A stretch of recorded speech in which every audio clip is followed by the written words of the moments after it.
تنوری صاحب، کربلا کو ہم حریت کی، استقامت کی، حق گوئی کی آفاقی تحریک کہہ سکتے ہیں، اور اس کے پیچھے جو عزم ہے اور جو اس کے مقاصد ہیں اور جو منشور ہے اور جس کو جس سربلندی اور سرفرازی سے پیش کیا گیا ہے، ارشاد فرمائیے۔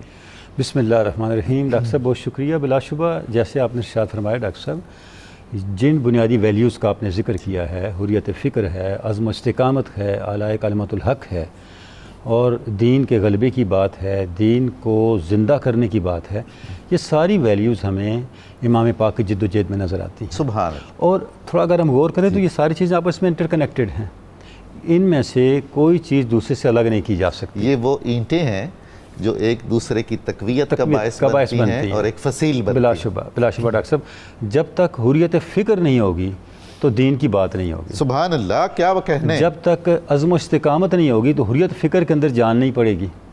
اب یہ ساری باتیں ہمیں امام پاک کے کردار میں نظر آتی ہیں۔ ماشاءاللہ۔ حریت فکر آپ دیکھیں، گورنر مدینہ کے سامنے امام پاک کا جواب، اس سے بڑا حریت فکر کا اظہار کیا ہو سکتا ہے؟ اب وہ جو جواب ہے امام پاک کا، وہ لمحہ آخری تک وہ جواب چلتا چلا جا رہا ہے، اس سے پیچھے آپ نہیں ہٹے پھر۔ یعنی عزم، استقامت اور اس کہے ہوئے لفظ کے ساتھ وفا اور اس کے ساتھ جو کمٹمنٹ ہے، وہ امام پاک نے اپنا پورا خاندان قربان کر کے اس کمٹمنٹ کو دکھا دیا کائنات کو۔ کیا بات۔ تو یہ جو کریکٹر ہے امام پاک کا ڈاکٹر صاحب، ہم دیکھتے ہیں کہ یہ صرف ملت اسلامیہ کے لیے نہیں بلکہ انسانیت کے لیے ایک منشور کے طور پر سامنے آتا ہے۔ ابو داؤد شریف کی ایک حدیث پاک ہے کہ کیوں تباہی و بربادی آئی بنی اسرائیل پر۔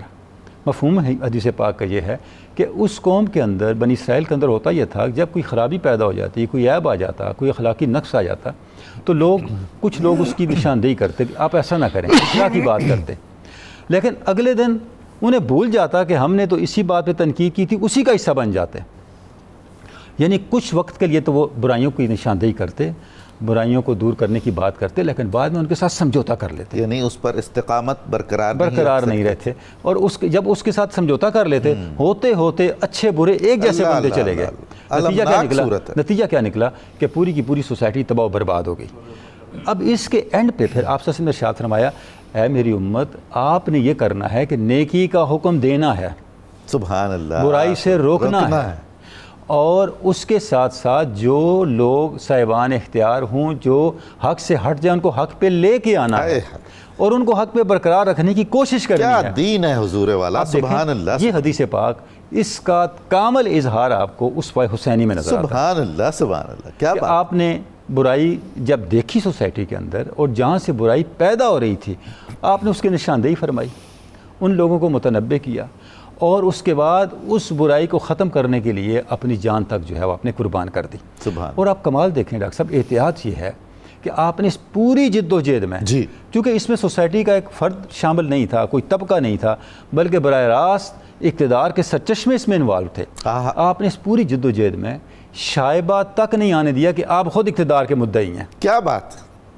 یہ جو احتیاط ہے امام پاک کی، یہ آپ کے اخلاص اور جو حقیقی حریت فکر ہے اس کو درجہ کمال کے ساتھ ہمارے سامنے لے کے کہہ دیتے ہیں، مطلب عجیب و غریب ہے کہ بھئی یہ دو قبیلوں کی یا دو خاندانوں کی لڑائی تھی معاذ اللہ، اور یہ کہ جی یہ حصول اقتدار کی جنگ تھی، کوئی شرم آنے والی دیکھیں بات۔ ڈاکٹر صاحب، علامہ کے اشعار مجھے پڑھنے کی اجازت دیجیے گا۔ علامہ فرماتے ہیں، مد عائش سلطنت بودیا گا، خود نہ کر دی باچونی ساما سفر۔ سبحان اللہ۔ اگر امام پاک کا مقصد سلطنت ہوتا تو مکہ کے اندر ہزاروں حاجیوں کو چھوڑ کے، اپنے حمایتیوں کو چھوڑ کے، چند نفوس قدسیہ کے ساتھ اس طرح سفر نہ کرتے، لشکر لے کے جاتے، بچوں کو ساتھ نہ لے لشکر کیوں لے کے جاتے؟ وہیں اعلان کر دیتے، بالکل وہیں اعلان کر دیتے کہ ہم یہاں مملکت قائم کرتے ہیں، ہم اس سے بغاوت کرتے ہیں۔ حضرت عبداللہ ابن زبیر کی طرح سب کے مشورے بھی تھے، وہ آپ کے پیچھے کھڑے ہوتے، بالکل، اور جتنی عالم اسلام اکٹھا ہو رہا تھا وہ امام پاک کے پیچھے ہوتا۔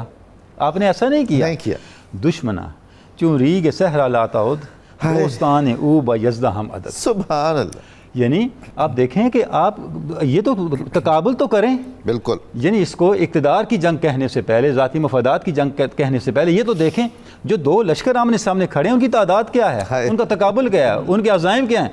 آپ کے دشمن تو صحرا کے ذروں کی طرح بے شمار ہیں، کیا بات، اور آپ کتنے ہیں؟ صرف 72۔ واہ واہ۔ اچھا دیکھیں، علامہ کا بھی کمال ہے، یزداں کی عدد 72 ہیں۔ جی، ایک تو یہ کہ یہ بھی 72 ہیں، یزداں کی عدد بھی 72 ہیں، لیکن دوسری طرف دیکھیں 72 ہیں لیکن یزنا کے ساتھ ہیں. کیا بات واہ واہ واہ سبحان وہ اللہ. بے شمار ہیں لیکن خدا سے دور ہیں, کیا بات. اللہ کی تائید سے دور ہیں, اللہ کی نصرت اور اللہ کی رضا اور خوشنودی سے دور ہیں.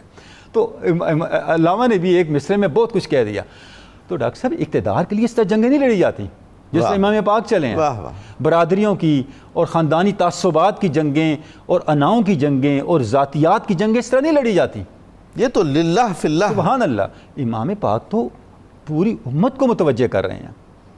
آپ دیکھیں نا, گبن نے لکھا, ایڈورڈ گبن نے, decline fall and rise of Roman empire میں, کہ یہ ایسا واقعہ ہے تاریخ انسانی کا, کوئی کتنا ہی سرد ماہر کیوں نہ ہو, اس واقعے کو پڑھنے کے بعد آپ دیدے ہوئے بغیر نہیں رہ سکتے. کربلا کے اندر جو ظلم ہوا, مطلب ہے جو حریت فکر کا پیٹرن آپ نے دیا, جس انداز سے آپ نے حریت فکر کی جد و جہد کی اور انسانی اقدار کی, اعلیٰ ترین قرآن مجید اللہ کی دی اقدار کے غلبے کی جو جد و جہد کی, وہ موٹیویشن بن گیا صرف امت مسلمہ کے لیے نہیں بلکہ پوری انسانیت کے لیے.